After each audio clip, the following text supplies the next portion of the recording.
Hoi, wie ben de Jong Friesk en Joert gaan we onderzoeken of de taxis zich wel aan de regels houden. Ritweigeringen, te volle betalje. Het eerste was misschien al things binnen taxis. Weet je hetzelfde? Ja? Nee man, sorry man. Ik wacht Nee. dan op iemand man. Hoe duur is het ongeveer? Ongeveer 100 euro. Oké. Weet je zeker? Ja, wacht op iemand. Oké, is goed. En omdat je zo volle problemen niet binnen, gaan wij dit even beziekje. We gaan het doen op 2 verschillende manieren, fysiek en telefonisch. En het is nu 12 uur en we beginnen met het telefonische stukje. We hebben een lijst maken van alle 29 taxibedrijven in Ljouwert. Die zullen we nou één voor één bellen om te vragen hoe duur een ritje bij Harren is. Even zien of ze echt te volle vreetjes zullen.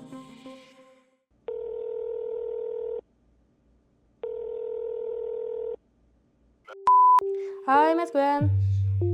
Hoi. Met wie spreek ik? Oké. Even zien, ik moet naar... ik sta hier op het Zeiland, maar ik moet naar WTC. Ja. Hoe duur... lukt dat om mij te brengen? Ja hoor, zeker. En hoe duur denk je dat het is? Ongeveer 10 euro. Oh ja. 10 euro. Ik heb even een vraagje. Ik sta bij het Ceylon en ik wil graag naar het Eurohotel. Is dat mogelijk? Ja, zit je op 15 euro. I think it's around 15 euro's. Dus mij de hege prijzen valt het ta. Op één naai dan. Oh, moet je nou met Hi, mijn Marit. Ik sta nu bij het Ceylon en ik wil graag naar het WTC-hotel. Zou je me daar kunnen brengen? met pijlen naar WTC? Ja. Waar sta jij? Bij Rechtsgebouw? Ja, bij de Febo dichtbij. Ego, oké. Ik kom binnen 2 minuten. Oké, nou ik ga er nog even over nadenken. Dus hoe duur is het ongeveer? Ongeveer 100 euro. Oké. Dan denk ik er nog even over na. Maar ja, als we die serieus nimmer kennen, houden we in het midden. We gaan ik even de meesting op stritten vregen. Heb je ook het idee dat je te veel moet betalen? Nooit. En hoeveel betaal je meestal? 20 euro. 15, 20 euro voor naar... Vlakbij het ziekenhuis. Dus als je een rit haat, valt het nog wel ta.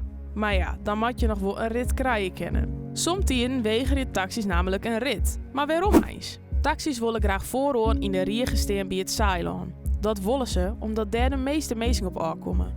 Het is voor taxis hier dan het voordelig om een kwatte rit te accepteren en daardoor haar een plak voor in de riegen kwijt te rijden. Dit gaan wij op toonsje nacht even op de proef nemen. Hoi. Hey, rij jij ook naar het WTC toe? Weet je hetzelfde? Ja? Nee man, sorry man. Ik wacht Nee. dan op iemand man. Oh, je bent... Oké. Hey, vraag je, rij je ook naar het WTC toe? Het WTC? Ja, wacht op iemand. Oké. Nou ja, blijkbaar had ze dus al een reservering. Even zien of de oor van u een paar minuten later wel succes had met een langere rit. Hi, ik moet naar Drachten. Ja, dat kan. Ja? Voor hoeveel? Normaal kost het 100 euro of zo voor 80 voor de kilometer. Hi, ik moet naar Drachten, naar Van der Valk. Heb je ook, kan ik meerijden? Of? Drachten? Ja, Van der Valk. Heb je ook iets van een kaartje? Of? Ja. Ja? Nou ja, dat is dus wel bizar. Maar misschien toch al. Hoi. Zou we me naar het Eurohotel kunnen brengen? Oh, is goed. Dan ga ik even verder. Oh, Lipma. Een lietse minuut later weigeren ze weer een kwatte rit. Ek op stritten hassen je les van. En mag je ook wel eens niet meerijden? Ja, want dan hebben ze al iemand die gereserveerd heeft of geregeld heeft. Zeker weten, zeker weten. Te goedkoop. Zeker weten worden geweigerd. Eerste 2, 3 taxis en daarna is het klaar. Ja, zij weten niet wat ze missen. Ik betaal altijd voor je, dus ja, ik geef taxi altijd 25 euro, ook al is het 20. Taxi Tony en taxistation vertellen zelfs even wat ze ervan vinden. Die ritweigering, dat is heel erg. Dat is echt heel erg.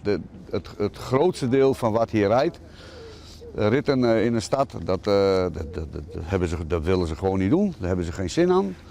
Ja, zeg maar. Ja, kijk, wij doen het wel. Ik heb een week met zo'n briefje op het raam gereden van wij doen ook korte ritten. Wij weigeren geen ritten. In principe kan de gemeente heel veel doen. De gemeente verleent een ontheffing om hier te mogen staan. En daarbij zijn bepaalde voorwaarden aan verbonden. Alleen het eerste punt is al, er wordt niet eens gecontroleerd of iemand een ontheffing bezit. Dus daar begint het al. Dus taxis vreet je net extreem heen geprezen, maar ze doggen wel degelijk om een ritweigering. Wat vind je van de taxis? Laat het weten in de comments.